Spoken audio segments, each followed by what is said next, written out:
Les viandes sont plus que mal et le porc, je crois que c'est le pire. La volaille, il y a eu des avenants au contrat qui aujourd'hui, on ne voit rien du tout venir sur la fin de la perte.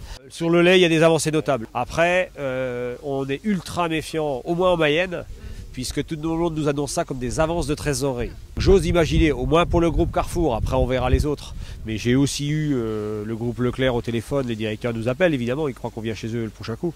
Donc on nous donne des infos aussi que c'était en définitif et jusqu'au 31 décembre inclus.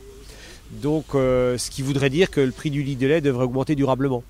Mais néanmoins, nous on ne relâchera pas la vigilance parce que ce qu'on a peur, c'est que quand le prix interprofessionnel du lait va augmenter, on nous fasse les réfactions qu'on nous a proposées au printemps. Donc on reste vigilant jusqu'au bout et puis vous pouvez compter sur nous. Les autres ne perdent rien pour attendre.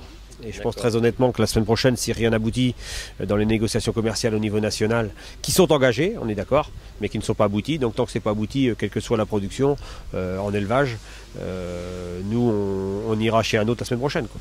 Donc on ne cédera pas, quoi. Et avec au final la grande manif nationale le 23 juin à Paris. Ce qui est important pour la trésorerie des éleveurs, c'est combien ils touchent dans leur porte-monnaie. Donc tant que le MPB ou un système de revalorisation et de prise en compte des charges opérationnelles n'est pas pris en compte, on ne cédera pas, de toute façon c'est clair. Donc aujourd'hui on est devant le magasin Carrefour en fait parce qu'on demande un pied de facture en fait sur nos produits. Leclerc en fait et Système U par voie de presse en fait ont montré qu'ils n'étaient pas contre ce système-là. Seul Carrefour aujourd'hui fait silence radio, donc c'est pour ça qu'on est là aujourd'hui pour leur demander de savoir quel est leur avis sur ce pied de facture qui permettrait de répercuter nos coûts de production.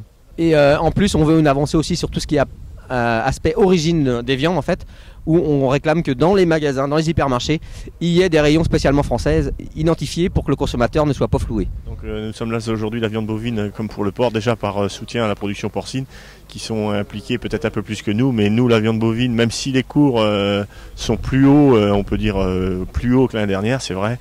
Ceci dit, les coûts alimentaires sont beaucoup plus hauts et il nous manque encore, enfin aujourd'hui sur le JB notamment, enfin je prends le JB Charolais R+, U-, il nous manque aujourd'hui 50 centimes pour arriver à couvrir toutes les hausses de charges qu'on a subies depuis ces dernières années.